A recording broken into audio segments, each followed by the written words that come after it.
Vas-y, docteur Est-ce que vous voulez Snena, continuer? introduit, on démarre. Alors, marhaba bikom l'école avec nous. Marhaba, docteur Amrou, c'est un grand plaisir de vous avoir avec nous.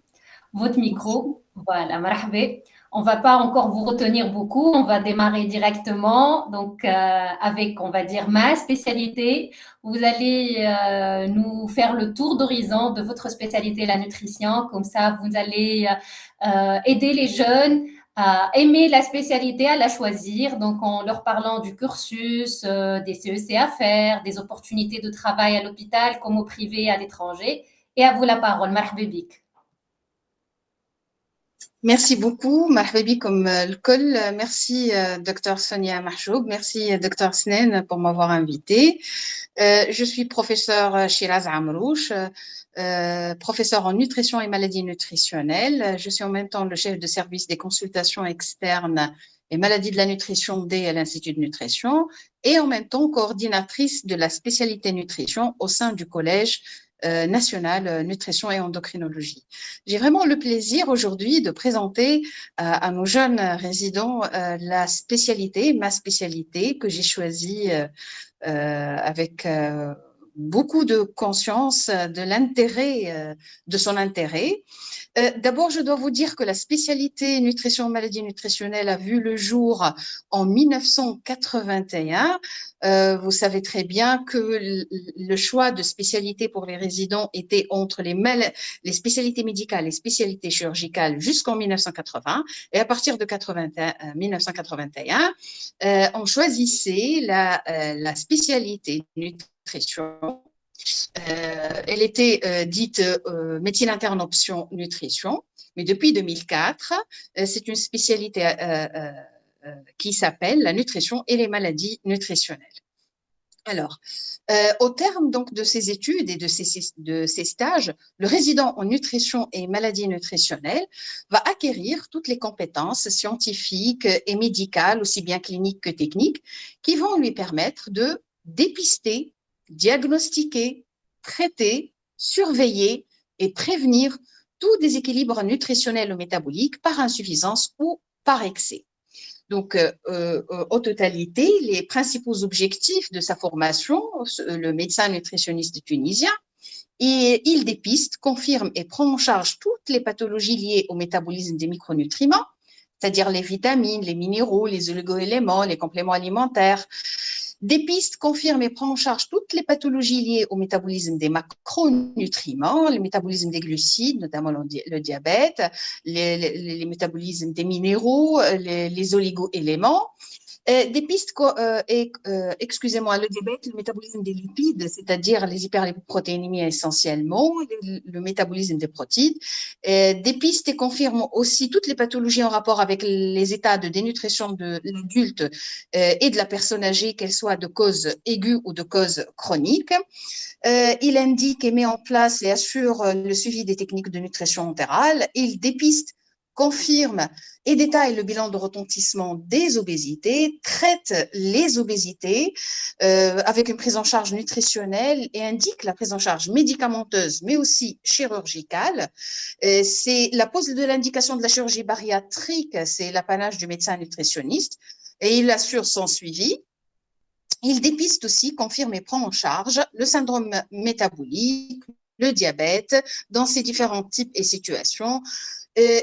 C'est pas uniquement un but curatif et de traitement de différentes maladies, mais le médecin nutritionniste participe aussi au programme de prévention primordiale du diabète, de l'obésité. Il prend en charge les dyslipidémies primitives. Il participe dans le cadre d'une équipe pluridisciplinaire dans la prise en charge des troubles de comportement alimentaire. C'est l'évaluateur par excellence du risque cardiovasculaire, essentiellement par le dépistage, le traitement et le suivi des différents facteurs de risque métaboliques et cardiovasculaires. Donc, c'est une spécialité aussi bien dans le but préventif que curatif. Le cursus du résident en nutrition, c'est 4 ans d'abord, 4 ans de formation pour la spécialité, avec 6 semestres de stage dans la spécialité, un semestre de stage complémentaire, entre guillemets, un stage complémentaire obligatoire, qui est un semestre d'endocrinologie, et un semestre de stage optionnel qui peut être un stage en médecine préventive et communautaire, un stage de gastroentérologie, de médecine interne, de néphrologie, de cardiologie, ou même un stage dans la spécialité d'origine. Alors, 4 ans, la formation, elle est assurée dans différents services, aux différents hôpitaux de la Tunisie, mais essentiellement au sein de l'Institut national de nutrition. Là, vous allez trouver 3 grands services de nutrition et de maladies nutritionnelles. Il y a aussi un service de référence à l'hôpital de Monastir, qui est le service de gastro-entérologie, où un professeur agrégé assure la formation des résidents de nutrition. Donc, concernant l'exercice de cette spécialité, soit selon le cursus hospitalo-universitaire ou en privé, certainement, vous allez trouver de la place facilement. D'abord, dans le secteur privé, toutes les maladies que je viens de citer sont des maladies qui sévissent à l'état de pandémie mondiale, l'obésité, le diabète, les dyslipidémies, les états de dénutrition en rapport avec le cancer ou les maladies inflammatoires chroniques de l'intestin ou autres. Ce sont des maladies très fréquentes et qui nécessitent une prise en charge nutritionnelle, aussi bien curative que préventive. Donc, dans le secteur privé, vous allez travailler en traitant ces différentes pathologies. Dans le secteur public, là aussi, dans le secteur sanitaire, le système de santé en Tunisie a tendance à augmenter les postes de médecins spécialistes de la santé en nutrition. Et cette année, Inch'Allah, avec l'année 2024, ceux qui vont choisir la nutrition auront la possibilité de faire un choix de poste dans des zones prioritaires, l'un à Bizerte, à ma connaissance, et l'autre à Béja. On a toujours besoin d'un médecin nutritionniste, que ce soit en première ligne, en seconde ligne, ou en troisième ligne, en privé ou dans le cursus hospitalo-universitaire. Et ça, c'est sur le plan sanitaire. Et sur le plan hospitalo-universitaire, il y a toujours des demandes de postes d'assistants hospitalo-universitaires, des postes d'agrégation, dans le concours d'agrégation, et de postes de professeurs par la suite. Je ne peux pas dire que c'est une spécialité jeune, parce que vous l'avez, comme je vous l'ai dit au début, c'est une spécialité qui remonte à 1981, elle est connue, mais les terrains de stage actuellement, essentiellement, sont à Tunis, mais aussi à Monastir. Pour les stages complémentaires d'endocrinologie ou les autres stages optionnels, vous pouvez les faire dans le service que vous aimez, que vous choisirez selon ce que vous voulez dans votre carrière. Alors pour les études, vous voulez poser la question concernant les études à l'étranger ou l'exercice à l'étranger? J'ai pas compris. La possibilité, les CEC intéressants à faire dans les 4 facultés de médecine. Vous êtes libre de faire. Docteur Amrouche, ils sont intéressés par les deux, les stages à l'étranger et possibilités de travail par la suite. Tous les points sont intéressants. D'accord. Ça marche. Alors, très rapidement pour les CEC, dans les 4 facultés, vous choisissez le CEC que vous voulez. Hein. Par la suite, si vous allez choisir la spécialité, on pourra vous guider vers certains CEC qui peuvent compléter votre formation. Concernant la possibilité de stage à l'étranger, oui, il y a toujours généralement, selon vos disponibilités, en fin de 3e année, il y a toujours la possibilité de faire un stage à l'étranger. Et nos résidents de nutrition sont très prisés, entre guillemets, sont très demandés, sont très sérieux, bien formés, à l'instar de tous les résidents en médecine en Tunisie. Ça, c'est pour le stage DFMS à l'étranger. Alors, concernant le travail à l'étranger, en tant que médecin nutritionniste, ou je parle en tant que médecin nutritionniste. Alors, première remarque, je dois dire que la spécialité de nutrition et maladies nutritionnelles la Tunisie, elle est avant-gardiste, même avant le système français des études médicales. La spécialité a été créée en Tunisie en 1981. Je vous informe que jusqu'en 2017, la nutrition constituait un diplôme d'études spécialisées complémentaires qui n'était pas qualifiant en France. Mais devant un plaidoyer très dur, très important, insistant sur l'introduction de la spécialité comme dans les diplômes d'études spécialisées, depuis la réforme en 2017 en France, essentiellement, je parle de l'exemple de France, d'après la réforme de 2017, ils ont créé un nouveau diplôme, le diplôme d'études spécialisées, EDN. EDN, oui, c'est un diplôme qui contient l'endocrinologie, la diabétologie et la nutrition en même temps. Donc, ce DES de diabétologie, endocrinologie et nutrition, dans lequel la part de l'endocrinologie est 35% des objectifs de formation et la part de diabétologie et nutrition est 65% des objectifs de formation, c'est à partir de ce moment-là que, essentiellement, nos médecins nutritionnistes ont trouvé beaucoup de place pour l'exercice de la spécialité à l'étranger.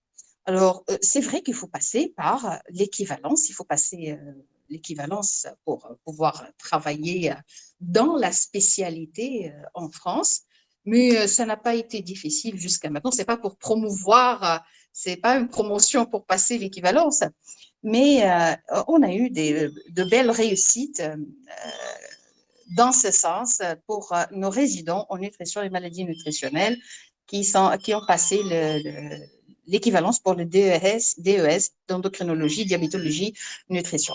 Une spécialité qui est toujours d'avenir, hein. Prendre soin des patients cancéreux dénutris, prendre soin des patients, des personnes âgées dénutries, prendre soin des patients qui présentent des obésités compliquées ou non compliquées, le suivi après chirurgie bariatrique, la diabétologie avec tous les cas particuliers, les dyslipidémies, la prévention du risque cardiovasculaire. Alors, c'est une piste très, très passionnante pour l'exercice de la médecine. Est-ce que je peux… Est-ce qu'on a parlé de tous les points? Oui, peut-être un petit peu les régions d'intérieur. Est-ce qu'il y a des postes dans les régions Oui, prioritaires? Comment ça se passe par la suite pour le travail, pour le recrutement? très bien. Alors, comme je viens de vous le dire, Inch'Allah, à partir de cette promotion, la promotion qui va choisir… oui, oui, qui va choisir qui va commencer à exercer en janvier, c'est ça? Voilà, en juillet. Les promotions, ils vont commencer le choix en juillet, ils vont démarrer en janvier. Démarrer en janvier, voilà. Alors, pour cette promotion qui va démarrer en janvier, ils vont choisir en juillet. Pour ceux qui vont choisir la nutrition, ils vont trouver 7 postes. Parmi les 7 postes, il y aura 5 postes de stage Kimalada et 2 postes en faveur des régions prioritaires. Le premier poste, c'est en faveur de la région de Bizerte et le second en faveur de la région de Béja. Et c'est la première fois اللي نخرجوا فيها des postes pour des zones prioritaires parce que c'est quelque chose de très important et le médecin nutritionniste doit travailler معناها في les régions هذوما خاطر il y a un manque كبير dans la prise en charge des pathologies اللي كنت نحكي عليهم هذوما. Donc سنة ثم بنزرت وباجة. Très bien, c'est déjà une petite, on va dire, démarche pour les régions d'intérieur et je pense que ça va venir après plus de postes. Je me dis, moi, Bizerte, pour moi, c'est le Grand Tunis, hein, franchement. Oui, c'est juste à côté. Bon, à côté, il y a des gens qui font la navette tous les jours à Béja avec l'autoroute. Oui. J'étais contente par la création de ces 2 postes de priorité. Oui. C'est sûr, il faut améliorer les conditions de prise en charge. Il reste juste un petit point par rapport au collège, les formations assurées par le collège et les formations transversales à la faculté. Très bien. Alors, les formations assurées par le collège, c'est des journées d'enseignement théorique de la spécialité qui se passent actuellement 3 fois par année sous forme de modules. Pour chaque journée, il y a des modules qui sont traités sous forme de conférences, d'ateliers, de cas cliniques interactifs ou de résolution de cas cliniques. Ceci, c'est pour la formation sous forme de journée d'enseignement théorique de la spécialité au sein du collège. Il y a une évaluation à mi-parcours qui se passe en fin de deuxième année, qui se passe essentiellement entre le mois d'octobre et novembre. Et il s'agit d'un mini-examen de spécialité dans lequel on donne 3 questions théoriques à traiter et on donne 2 cas cliniques à présenter devant un jury qui est annoncé au fur et à mesure. Donc, nous avons les journées de formation, les journées d'enseignement théorique, ça c'est pour la spécialité proprement dite. Pour l'enseignement transversal, il est en cours actuellement au sein des 4 facultés. Essentiellement, je sais très bien qu'il y a des cours de formation transversale à la faculté de médecine de Tunis.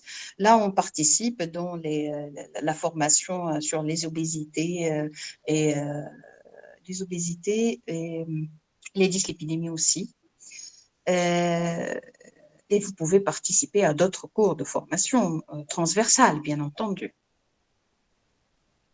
Yatik Saha, Dr Amrouche, merci beaucoup. Vous avez fait un très joli tour de la spécialité.